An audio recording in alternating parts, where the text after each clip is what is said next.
नीतीश कुमार का विपक्षी एकता का प्लान सुपर हिट चल रहा है। पूरा टीवी और नेशनल मीडिया यह बताने में लगा था कि नीतीश कुमार ममता बनर्जी को कैसे मनाएंगे।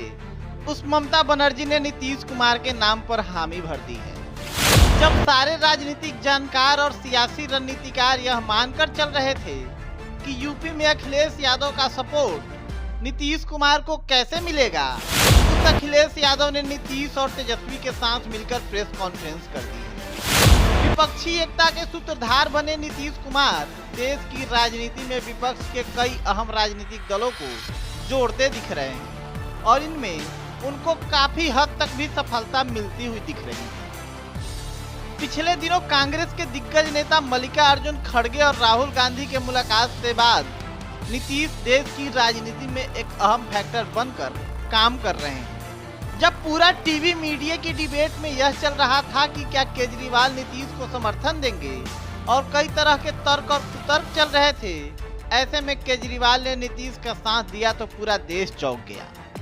नीतीश कुमार ने पिछले एक महीने में पूरे उत्तर भारत के विपक्षी नेताओं से एक सूत्र में बांधने की कवायद तेज कर दी है और उनमें उससे सफलता भी मिलती दिख रही है।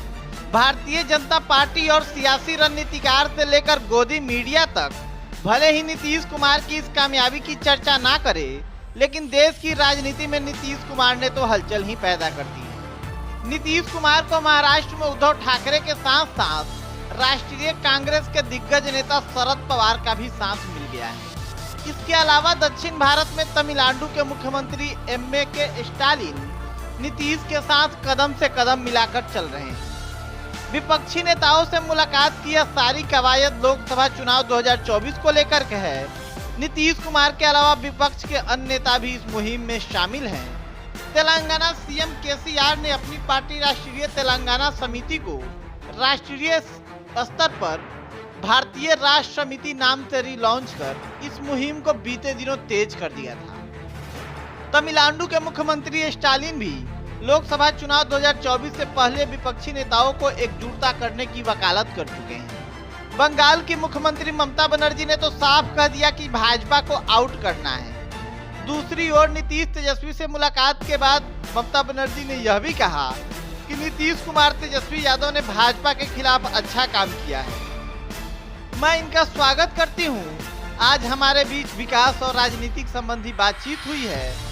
उन्होंने यह भी कहा कि मैंने नीतीश जी से अनुरोध किया है कि जेपी की धरती बिहार से अगर आप सभी पार्टियों की एक मीटिंग रखें तो देश में एक संदेश जाएगा। मैंने तो पहले भी कह दिया था कि मुझे इससे पहले कोई एतराज नहीं है। मैं चाहती हूं कि भाजपा जीरो बन जाए। ममता बनर्जी से मुलाकात के बाद बिहार सीएम नीतीश कुमार ने भी कहा कि हम सभी पार्टियों को मिलकर 2024 लोकसभा चुनाव की तैयारी करनी है। नीतीश की ममता अखिलेश से मुलाकात के सियासी मायने के केंद्र में लोकसभा चुनाव 2024 है। इस चुनाव के लिए नीतीश की नजर इन 3 राज्यों की लोकसभा की 162 सीटों पर है। यूपी में लोकसभा की 80, बिहार में 40, पश्चिम बंगाल में 42 सीटें। इन तीनों राज्यों की लोकसभा सीटों को जोड़ दे तो यह कुल 162 सीटें हो जाती हैं। यदि विपक्षी दल इन 162 सीटों पर भाजपा को रोकने में सफल रही तो केंद्र की सत्ता का समीकरण ही दिलचस्प हो जाएगा। लोकसभा चुनाव 2024 को लेकर विपक्षी दल 2004 जैसी एकजुटता बनाना चाहते हैं। 2004 में अटल बिहारी वाजपेयी के नेतृत्व वाली एनडीए सरकार को कांग्रेस के नेतृत्व में यूपीए ने शिकस्त दी थी। तब 2003 में शिमला कांग्रेस के अधिवेशन में समान विचारधारा वाले राजनीतिक दलों को एकजुट कर चुनाव लड़ने पर सहमति बनी थी। कांग्रेस का यह फार्मूला सफल रहा और 145 सीटों पर जीत हासिल कर कांग्रेस सबसे बड़ी पार्टी बनी थी। यूपीए में शामिल अन्य दलों को मिलाकर यह आंकड़ा 215 पर पहुंचा था। फिर सपा, बसपा और वाम दलों ने बाहर से समर्थन देकर मनमोहन सिंह की सरकार बनाई थी। 2024 में विपक्षी दल फिर से 20 साल पुराना फार्मूला दोहराना चाहते हैं। यह रिपोर्ट आप द बिहार विंग पर देख रहे थे। यह रिपोर्ट आपको कैसी लगी हमें कमेंट बॉक्स में बताएं और इस तरह की पॉलिटिकल खबरों के लिए हमारे पेज को फॉलो कर ले। फिलहाल इस वीडियो में इतना ही। शुक्रिया।